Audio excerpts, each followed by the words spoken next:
कि मान लीजिए आप इंसान ना हो, बल्कि आप एक कोई बग हैं, मसलन कीड़ा है, जिसके अंदर इतना शऊर है कि वो अपने वजूद का एहसास रखता है, और आप बहैसियत कीड़े के उस घर के अंदर टहल रहे हैं।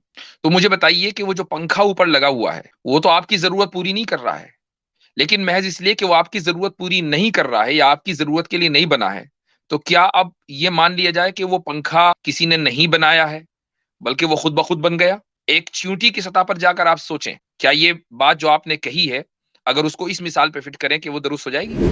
Whatever begins to exist has a cause, hmm. right? हम्म। ये हम कैसे मालूम करेंगे?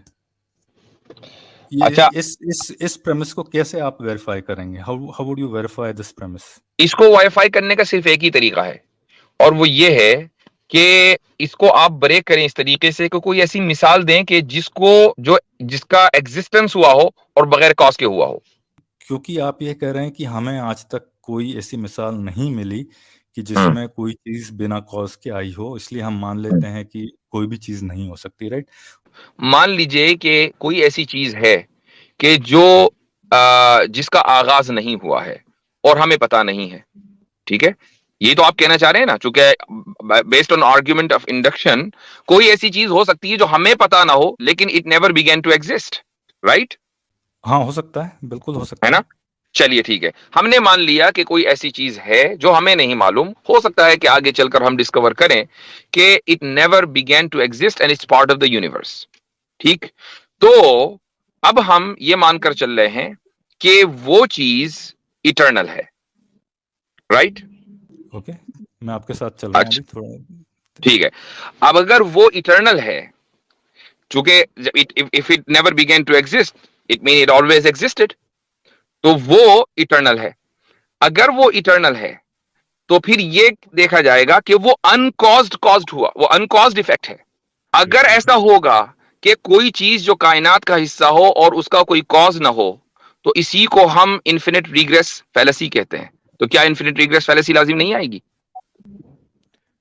नहीं, वो आप इन्फिनिट रिग्रेस की अलग बात कर रहे हैं, राइट? क्योंकि कायनात कहीं शुरू हुआ है, मान ले कायनात कहीं जहां से शुरू हुआ है, आप कह सकते हो कि वो कहाँ से आया, may be that is infinite, और मे बी कायनात खुद इन्फिनिट है basically. I mean it goes through cycles of तो फिर यही इन्फिनिट रिग्रेस है। इन्फिनिट इट्स रिग्रेस तो इम्पॉसिबल है कि वो जो चीज है जिसको आप इटर्नल मान के चल रहे हैं और जिसको अभी तक हम अभी डिस्कवर नहीं कर पाए हैं, क्या उसका चले कोई कॉज तो नहीं है, लेकिन क्या वो किसी दूसरे का कॉज बन सकती है?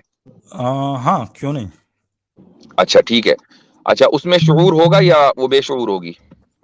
बेशऊर हो सकता है, शऊर बेशऊर। हो सकता हो, बेशऊर हो। इस वक्त हम कुछ भी नहीं कह सकते। ठीक है, तो अब अगर वो, हम दोनों पॉसिबिलिटीज पे बात करेंगे। नंबर वन, अगर वो इटर्नल है और वो कॉज है और वो बेशऊर है, तो उसके जितने भी इफेक्ट्स होंगे वो सारे के सारे इटर्नल होंगे, क्योंकि एक बेशऊर इटर्नल कॉज कभी इरादा कर ही नहीं सकता कि मुझे अब इस रिजल्ट को देना है और अब नहीं देना है। वो तो जब से है तब से उसका रिजल्ट होगा, और चूंकि वो इटर्नल है लिहाजा उसका इफेक्ट भी इटर्नल होगा।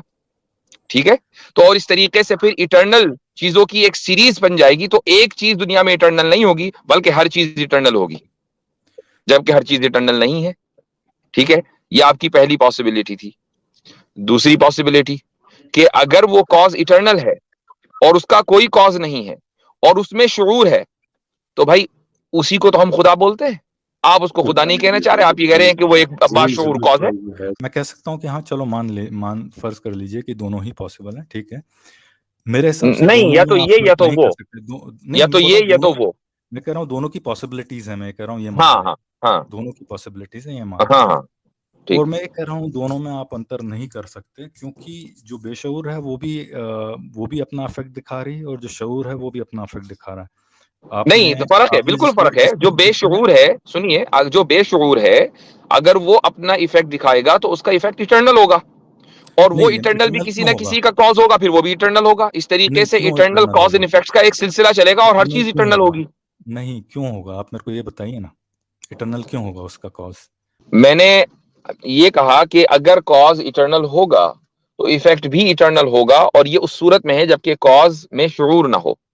तो अब सवाल ये है कि अगर मान लीजिए जो इफेक्ट है वो इटर्नल ना हो, बल्कि बाद में किसी वक्त वो इफेक्ट वजूद में आया, ठीक है, तो उसको वजूद में लाने के लिए किसी ना किसी वजह की जरूरत है, और बेशऊर चीज के पास कोई वजह नहीं है सिवाय अपनी जात के, और उसकी जात इटर्नल है। मुझे बताइए उसके पास क्या वजह है, क्यों उसने उसी वक्त उसको वजूद बख्शा? नहीं मालूम ना, जैसे यूनिवर्स का हमें नहीं मालूम कि रैपिड एक्सपेंशन कैसे हुआ, अब उसके बारे में हमें आइडिया नहीं है, तो यही चीज यहाँ वो पे भी आइडिया वही इसलिए चीज नहीं लागू है, होती वो आइडिया इसलिए नहीं है क्योंकि ये पॉसिबल नहीं है। एक है। सिंपल सी, यानी एक बिल्कुल पॉसिबल है ये। किसी को भी एक आम आदमी को भी ये मिसाल समझ में आ सकती है कि हम थोड़ी देर के लिए सूरज को अगर इटर्नल मान लें, तो अगर मैंने सिर्फ हाइपोथेटिकली कहा है कि अगर सूरज को हम इटर्नल मान रहे हैं, तो उसकी जो रोशनी है, जो उसका इफेक्ट है, वो भी इटर्नल होगा।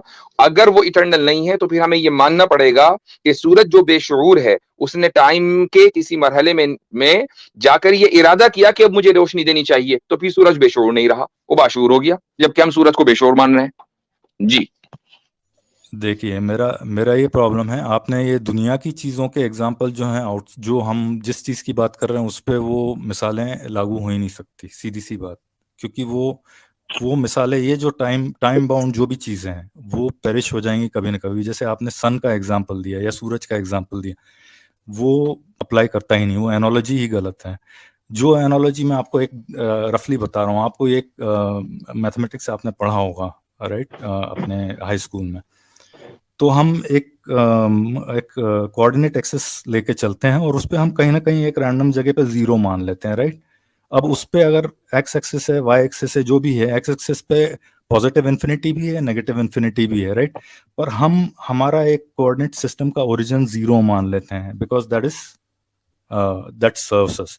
इस कायनात का जो वजूद है उसको हम मान लेते हैं कि वो कहीं से आया। अब उसके पीछे कोई कॉज अगर इन्फिनिटी तक जाता भी है, इटर्नल भी है, it doesn't matter, because at any point अगर वो कॉज कायनात को वजूद में लाता है, तो वहां से हमारी कायनात शुरू हो जाती है। अब वो चाहे आप कह सकते हैं कि वो फिर तो कॉज आपने जो है वो हमारा मुकदमा शऊर तस्लीम वाला कर हो लिया या ना। बेशऊर हो, वो उससे कोई नहीं, फर्क नहीं आपने हमारा पड़ेगा। मुकदमा तस्लीम कर लिया कि इस कायनात को कोई ना कोई कॉज जो इन्फिनिट है वो वजूद में लाया है, राइट। नहीं, वही ये तो मैं बता रहा मुकदमा हूँ तो कि वो आपने तस्लीम शऊर कर बेशऊर वाला कोई भी हो सकता है, मैं ये कह रहा हूँ, ये तो मैं पहले ही अग्री कर चुका था आपसे। नहीं, इसमें प्रॉब्लम यही है कि आपको, अगर वो बेशऊर है, तो फिर किस पॉइंट पर जाकर उसने इरादा किया कि कायनात को वजूद में आना चाहिए? इसी को मैं एक अरबी टर्मिनोलॉजी इस्तेमाल कर रहा हूं, और हो सकता है कि आपने कभी सुना हो, लेकिन मैं उसका तर्जुमा भी कर दूंगा। इसको बोलते हैं तरजीह बिला मुरज्जिह। I don't know if you ever heard this term. तरजीह बिला मुरज्जिह का मतलब यह है कि मसलन तराजू के दो पलड़े हैं और उसमें कुछ नहीं रखा हुआ, तो दोनों बराबर ही होंगे। लेकिन अगर एक झुक जाए और एक उठ जाए, तो ये मानना पड़ेगा कि जो झुका है उसमें वजन ज्यादा है। दोनों पलड़ों में अगर वजन ना हो तो एक झुक नहीं सकता, दूसरा उठ नहीं सकता। इसी को कहते हैं कि बगैर किसी मुरज्जह के तरजीह देना, यानी वजनदार बना देना।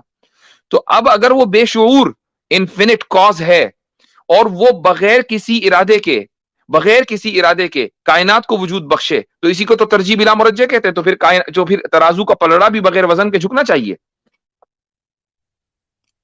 मुफ्ती साहब, आपने जो एग्जांपल दिया वो क्वेश्चन ही लोडेड था कि कोई ना कोई इरादा किया होगा बेशऊर चीज ने। अब वो कोई बेशऊर अगर चीज है तो कोई इरादा कैसे कर सकती है? आपने एग्जैक्टली, इरादा दैट्स शायद द मेरे ख्याल पॉइंट कि आपने, वो बेशूर, नहीं, जब मैं कह बेशूर रहा हूँ इरादा कि ही वो नहीं कर इरादा, सकता, तो फिर नहीं, वो पर कायनात को ये वजूद में भी नहीं ला सकता। दैट इज द नहीं पॉइंट। नहीं, पॉइंट ये नहीं है कि वो इरादा इरादा हम जो एसोसिएट करते हैं वो माइंड्स के साथ कर सकते हैं, राइट। और माइंड्स किसके पास होते हैं? जिनके पास ब्रेन्स होते हैं, राइट। तो अगर आप ये ये मानने को तैयार हैं कि ये अल्लाह के ये पास ये ब्रेन्स हैं, आपने, माइंड अब ब्रेन आप है। मुझे तो कह रहे हैं कि मैं सूरज को की मिसाल दे रहा हूं, और उसको हम यानी टाइम बाउंड जैसी चीजें समझ रहे हैं, और खुद आप मिसाल दे रहे हैं इंसान की कि जिसके पास ब्रेन है और उस ब्रेन के जरिए वो इरादा करता है। नहीं, तो ये तो ये गिवन तो है ना गोया कि कि कोई खुदा को इरादा, आपने इंसान जैसा समझ लिया कि अगर उसके ये पास शऊर और इरादा है तो उसके पास भी ब्रेन होना चाहिए। ये कोई जरूरी तो नहीं है। नहीं, जरूरी नहीं है, पर इरादा कौन करता है? इंसान ही करते हैं इरादा, राइट, जिनके पास ब्रेन्स होते हैं, राइट। इसलिए कि हमारे पास लिमिटेड पावर्स है, तो हमें कुछ ना कुछ वसाइल और अगर कोई जराए चाहिए कॉजेलिटी किसी भी काम अगर को कोई करने के लिए। जिस जिस जिस जात को हम कायनात का खालिक मान रहे हैं, उसके पास तो अनलिमिटेड पावर है। जब भी कायनात जैसी चीज उसने बना दी, उसको नहीं, भी पर आप क्या ये वसाइल के ऊपर डिपेंडेंट मानेंगे? नहीं, मैं ये कह रहा हूँ कि उसको आपने एंथ्रोपोमॉर्फाइज कर दिया है बेसिकली, है ना? उसका वो इरादा करता है। मैं ये कह रहा हूँ कि हो सकता है कि वही कोई प्रोसेस हो जो प्रोसेस ने कॉज एंड इफेक्ट वाला उसमें वो हो, प्रॉपर्टी हो, बस दैट्स अबाउट इट।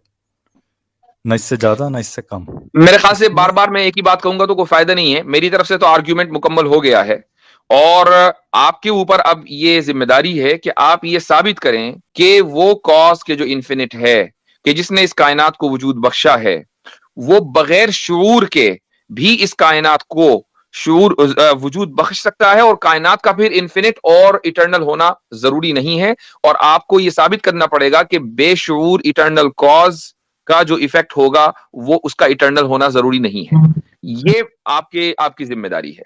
मैं तो इतनी सारी मिसालों से साबित कर चुका। अब आप ये कह रहे हैं कि नहीं, शूर करने के लिए जो है वो ब्रेन होने चाहिए, तो क्या आप खुदा को इंसान समझ रहे हैं, जबकि इंसान के पास लिमिटेड पावर्स है और खुदा के पास अनलिमिटेड पावर्स है? मुफ्ती साहब, यहाँ पे हम दोनों लेवल प्लेइंग फील्ड पे हैं ना। मेरे पास मैं सबूत दे सकता हूँ कि कोई खुदा या कोई कॉन्शियस बीइंग नहीं हो सकता, और नहीं नो, आप इट दलाइल दे डिपेंड्स, सकते हैं, नहीं इट आप डिपेंड्स दलाइल के दे सकते सबूत हैं से कि मुराद कोई क्या है। अगर चूर सबूत से और मुराद ये है कि कोई मिसाल दें, तो मैंने आपसे किसी मिसाल, यानी कोई आप मुझे कोई चीज दिखाएं ऐसी, तो मैंने उसका मुतालबा नहीं किया। आप अकली तौर पर, फिलोसॉफिकली, आप लॉजिकली, रैशनली बताइए कि कोई ऐसी चीज मुमकिन है। मैंने तो जितनी बातें की हैं सारी रैशनली की हैं। इमेजिन करें कि एक घर है जिसका एक स्पेसिफिक पर्पस है कि उसने लोगों को, इंसानों को शेल्टर प्रोवाइड करना है और उनकी बिलोंगिंग्स को सेव करना है, उनकी गाड़ी के लिए गैराज है, बाकी फ्रिज है, उनकी खाने पीने की चीज़ों को प्रिजर्व करने के लिए। तो उस घर के अंदर आप देखते हैं उसको कि वो एक ही घर है, उसके आगे पीछे और कुछ नहीं है। और उस घर के अंदर ईंटों की एक अरेंजमेंट आपको नजर आती है, उसमें सीमेंट की अरेंजमेंट नजर आती है कि उस सीमेंट को, ईंटों को इकट्ठा रखने के लिए सर्टन उसमें मिकदार में रेत होनी चाहिए, सर्टन पानी होना चाहिए, और वो उतना ही है। दीवार को सीधा होने के लिए ईंटों की एक पर्टिकुलर अरेंजमेंट होनी चाहिए, और वो बिल्कुल वैसी ही है। फिर उसके बाद ऊपर उसके जो प्लास्टरिंग की गई है उसके लिए भी सीमेंट की एक क्वालिटी होनी चाहिए, वो बिल्कुल वैसे ही है। उन दीवारों को कायम होने के लिए नीचे जो बुनियादें इतनी गहराई में होनी चाहिए, जरूरी है दीवारों को सस्टेन होने के लिए, वो भी उतनी ही है। उस कमरे के अंदर इंसान के लिए आइडियल टेम्परेचर जितना चाहिए वो भी ऐसे ही है। अब बुनियादों को के लिए, इन बुनियादों का होना जरूरी है दीवारों के होने के लिए, जो कि हैं दीवारों का की अपनी प्रोटेक्शन के लिए उसके ऊपर प्लास्टरिंग होनी चाहिए, जो कि है। उसके अंदर टेम्परेचर हो इंसान के लिए जो सेफ है, वो भी है। तो ये सारे का सारा एक पर्पस सर्व कर रही हैं। तो अगर हम ये कहें कि ये सारे का सारा एक्सीडेंटल है और इसको हम ठीक इसलिए नहीं मान सकते कि इस घर के साथ कोई और बुरा घर नहीं है जिसे हम देख के कह सके कि नहीं ये वाला सही बना हुआ है। भाई ये पर्पस सर्व कर रहा है। अगर कर रहा है और इंतहाई पेचीदगी में इसके सारे प्रोसेसेस हैं और इसकी पेचीदगी के बावजूद वो सारे के सारे इंटरकनेक्टेड हैं, एक दूसरे को सपोर्ट कर रहे हैं, if that is the case, तो फिर ये डाइस नहीं, फिर वो आपको ये एग्जांपल देखनी पड़ेगी कि ये वाकई ही इंटेलिजेंटली डिजाइन किया गया, ये एक्सीडेंटल नहीं हो सकता। तो जो यूनिवर्स के प्रोसेसेस हैं वो तो इससे इतने कॉम्प्लेक्स हैं, इतने कॉम्प्लेक्स हैं कि घर की एग्जांपल तो एकेडमिकली आप दे ही नहीं सकते, इतनी हल्की एग्जांपल है ये। तो इसको देख के सारे का सारा एक पर्पस सर्व हो रहा है, इसलिए नहीं कह सकते कि चूंकि कोई और कायनात हमें नजर नहीं आ रही इसलिए हम इसको, the fact that you are alive is because of the complexity of the universe. तो आप हैं, दैट्स एक पर्पस सर्व हो रहा है, दैट्स गुड इनफ। आपका जो आर्गुमेंट है it's called x post facto reasoning, right? आप किसी वाकये के होने के बाद की आप रीजनिंग, तो आपका जो घर वाला जो मिसाल आपने जो दी है वो सही नहीं है। वो इसलिए क्योंकि हम देखते हैं कि घर में सारी चीज़ें जो हैं वो किसी न किसी के ज़रूरत में आती हैं और इंसानों की ही आती हैं। आप एक घर जो बनाता है वो इंसान ही बनाता है, एक टेबल बनाता है वो इंसान ही बनाता है, जो भी है, चूल्हा है, खाना पकाने का, आग है, या जो भी है, आपने एग्जांपल्स दिए सारे बेहतरीन एग्जांपल्स हैं, no doubt about that. But वो सारे जो एग्जांपल्स हैं वो जो हैं वो अ, किसके काम आते हैं? वो आते हैं इंसानों के काम, तो वहाँ उसकी यूटिलिटी दिख रही है। So that's an x post facto reasoning basically. कि मान लीजिए आप इंसान ना हो, बल्कि आप एक कोई बग है, मसलन कीड़ा है, जिसके अंदर इतना शऊर है कि वो अपने वजूद का एहसास रखता है, और आप बहैसियत कीड़े के उस घर के अंदर टहल रहे हैं। तो मुझे बताइए कि वो जो पंखा ऊपर लगा हुआ है वो तो आपकी जरूरत पूरी नहीं कर रहा है, लेकिन महज इसलिए कि वो आपकी जरूरत पूरी नहीं कर रहा है या आपकी जरूरत के लिए नहीं बना है, तो क्या अब ये मान लिया जाए कि वो पंखा मसनू नहीं है, किसी ने नहीं बनाया है, बल्कि वो खुद ब खुद बन गया? एक चींटी की सतह पर जाकर आप सोचें, क्या ये बात जो आपने कही है, अगर उसको इस मिसाल पे फिट करें कि वो दुरुस्त हो जाएगी? मैं मुफ्ती साहब आपकी बात सुन नहीं पाया था, आप थोड़ी सी एक बार रिपीट कर देंगे थोड़ा? वो ये मेरे कह रहे हैं कि जी अगर एक चीज दुनिया में वजूद रखती है जो किसी एक दूसरी चीज को उसको बेनिफिट नहीं दे रही, तो इसका मतलब यह है कि वो है ही नहीं। So for example in my case, इस दुनिया में रॉकेट्स हैं, मुझे उनका कोई फायदा नहीं है। सो शुड आई कंक्लूड के रॉकेट्स किसी ने बनाई नहीं है? नहीं, ये मेरी आर्गुमेंट नहीं है। मेरी आर्गुमेंट ये है कि वो इंसानों के लिए फ़ायदेमंद है, इसलिए हम उसको ज़्यादा तवज्जो दे रहे हैं। ठीक चले, है? उन्होंने ज्यादा बेहतर एग्जांपल दी थी, लेट अस से कि कुछ ऐसी चीजें हैं जो इंसान से उसका ताल्लुक नहीं है। मुर्गी को रॉकेट का कोई फायदा नहीं है। How about that? तो अब मुर्गी क्या एक इंक्लूड कर ले कि रॉकेट का बनाने वाला कोई नहीं है? नहीं, अब मेरा ये कहने का मतलब नहीं है कि किसी को ये जो चीज़ें हमारे सामने हैं, ये तो इसका वजूद से तो हम इनकार नहीं कर रहे हैं, राइट? ये तो क्योंकि ये फिजिकली प्रेजेंट है और हम इसको किसी तरह वन ऑफ द 5 सेंसेस हम इनको सेंस कर लेते हैं, राइट? और ये ठीक। कहीं ना कहीं इवन इफ हमारे काम नहीं आ रही, कहीं ना कहीं इसका कोई ना कोई यूसेज है, मे बी नॉट, राइट? एक रॉक भी पड़ी हुई है, चाहे वो मार्स पे ही क्यों ना हो, चाहे वो मून पे ही क्यों ना हो, कहीं ना कहीं उसका कुछ यूज है बेसिकली, राइट? को अच्छा जी, रुक लेना जो जाएं, है आमिर भाई आ conceptual गए हैं, basis। जरा उनका इस्तकबाल हो जाए। अस्सलाम वालेकुम वरहमतुल्लाह, बड़ी मेहनत से लाए गए हैं। और मैं अच्छा। खुद जा रहा हूँ आमिर भाई। नहीं नहीं, आप भी रुक रहे हैं। आप तशरीफ अच्छा, रखें। हजरत मैं सबसे प्लीज पहले तो माजरत चाहता हूँ, आई मैं पहले भी ज्वाइन आमिर भाई, करना चाह रहा था, मगर पहले मैं कुछ माजरत चाह रहा हूँ गेस्ट आमिर हैं। भाई, मैं टाइम जी बहुत शॉर्ट है मेरे पास। मैंने एक्चुअली जाना है अभी 10:30 बजे, हमारी एक स्पेस है ये जो कल अच्छा फेडरल अच्छा कोर्ट ने जो जजमेंट दी है ट्विटर पे, तो वो भी लाइव ही है। तो मैंने यहाँ से अब वहाँ पे के लिए निकलना है, तो 2-3 मिनट है, तो इसलिए मैं फिर अब्रप्टली निकल जाना वो ठीक नहीं है, तो सॉरी। मैं बस ये एक ठीक आध है मिनट यहाँ पे मैं और उसके बाद फिर इंशाल्लाह मैं ठीक है ठीक है। अच्छा, ये मेरे ख्याल से अबुल मारदी साहब इस गुफ्तगू को थोड़ा सा अब अगली किस्त में रखें, काफी लंबी गुफ्तगू हो गई है चलिए इस मौजू चलिए पर। ठीक है, इसको आराम जी से हाँ, करेंगे जब कैसर भाई भी थोड़ा फुर्सत में होंगे, आप जी लोग जी, भी, आप हजरात भी थोड़े फुर्सत में होंगे। चलें।